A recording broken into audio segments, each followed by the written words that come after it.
आने वाले हफ्ते में एग्री कमोडिटीज़ में क्या रुख रह सकता है, इसकी चर्चा करेंगे। चने से ही शुरू करते हैं। चने में हमने देखा एक दायरे में कारोबार हुआ अगस्त वायदा में, जहां पर जो दायरा था वो 4,850 से 5,000 का था। शॉर्ट टर्म बेसिस 5,000 से 5,050 के नीचे जब तक प्राइजेस चल रही हैं तब तक ऐसा लगता है कि 4,850 और 4,800 के स्तर दोबारा दिखाई दे सकते हैं। तो उछाल पे बिकवाली की सलाह देना चाहूँगा जब तक 5,050 के नीचे प्राइजेस ट्रेड कर रही हैं। जो स्टॉक लिमिट का न्यूज़ आया था उसके बाद हमने लगातार एक नरमी का दौर देखा है प्राइजेस में, और ऐसा लगता है कि आने वाले हफ्ते या 2 हफ्तों तक ही जारी रहने की उम्मीद है। वहीं एडिबल ऑयल का रुख करते हैं तो हमने सोयाबीन में देखा है कि एक अच्छा उछाल आया है 6,900 के स्तरों से। अगस्त वायदा 7,200 के ऊपर क्लोजिंग देने में कामयाब हुआ है, और ऐसा लगता है कि ये जो तेज़ी है ये बरकरार रहेगी।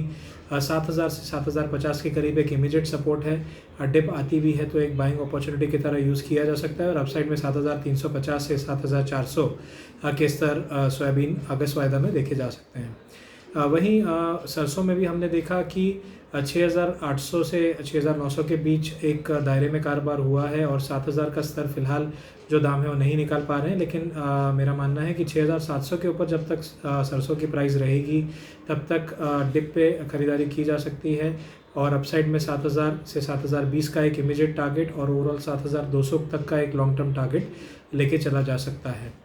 वहीं हमने रिफाइंड ऑयल में भी यही देखा कि जो 1170 से 1165 के लोज दिखे थे कुछ 2 या 3 हफ्ते पहले, वहाँ से अच्छी रिकवरी देखने मिली है।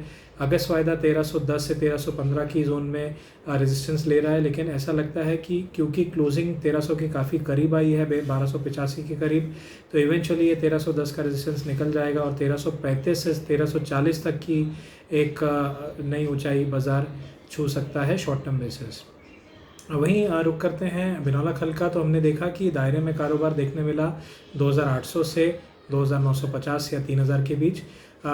बड़े अवधि का अगर एक व्यू लें तो मुझे लगता है कि 3,000 के ऊपर निकलने की संभावना अभी बनी हुई है, और 2,700 के ऊपर जब तक क्लोजिंग बेसिस प्राइसेस होल्ड करेंगे तब तक ये व्यू बना रहेगा। शॉर्ट टर्म में यानी आने वाले हफ्ते में 1 या 2 दिनों के बाद हमें हो सकता है कि 2,800 2,820 के स्तर देखने मिले, और वहाँ पर मैं ख़रीदारी की सलाह दूंगा। अपसाइड में 2,950 और उसके बाद 3,020 का एक शॉर्ट टर्म टारगेट लिया जा सकता है। M6 कॉटन में हमने साथ साथ देखा कि अच्छी खासी तेज़ी बरकरार है, और 25,200 के ऊपर के क्लोजिंग हमने जुलाई वायदा में आते हुए देखे हैं। अगस्त वायदा 25,400 के ऊपर चल रहा है, तो दोनों ही फ्यूचर्स में हमने तेज़ी आते हुए देखी, और ऐसा लगता है कि 25,400 का जो इमीडिएट टारगेट जुलाई वायदा में मैंने पिछले हफ्ते दिया था वो अभी भी इंटैक्ट है, और उसके बाद 25,700 की तेज़ी हमें आने वाले 2 हफ्तों में दिखाई दे सकती है।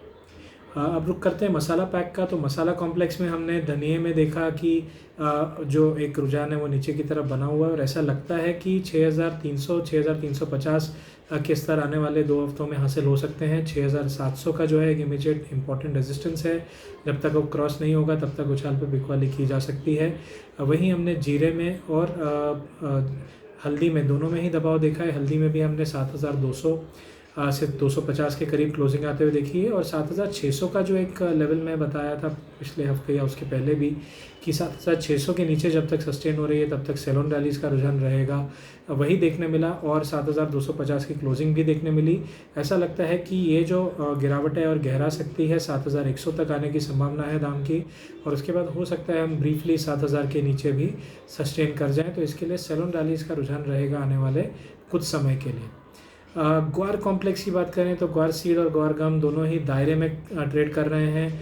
तो अगस्त वायदा 4,000 से 4,200 के बीच, और ग्वार सीड का और ग्वार गम का करीबन 6,150 से 6,400 के बीच एक दायरे में ट्रेड कर रहा है। ऐसा लगता है कि ये दायरे का ट्रेड और कुछ समय तक जारी रहेगा, लेकिन डिप पे बाइंग की जा सकती है क्योंकि हम सपोर्ट के करीब जा रहे हैं 4,000 के, तो वहाँ पर बाइंग कर सकते हैं। हालांकि 4,150 और उसके बाद 4,210 ये दो एक टारगेट होंगे जो अगर हासिल हो जाएं तो वहाँ पर मुनाफा वसूली की जा सकती है। वहीं ग्वार गम में भी 6,200 के नीचे खरीदारी की जा सकती है। अपसाइड में 6,400 का एक लक्ष्य होगा, और यदि ये लक्ष्य हासिल हो जाता है तो वहाँ पर मुनाफा वसूली कर सकते हैं, यानी दायरे का कारोबार कुछ और समय तक बना रहेगा, ऐसा मेरा मानना है। तो ये था एक ब्यौरा कि आने वाले कुछ समय के लिए एग्री कमोडिटीज़ में क्या रुझान रह सकता है। धन्यवाद।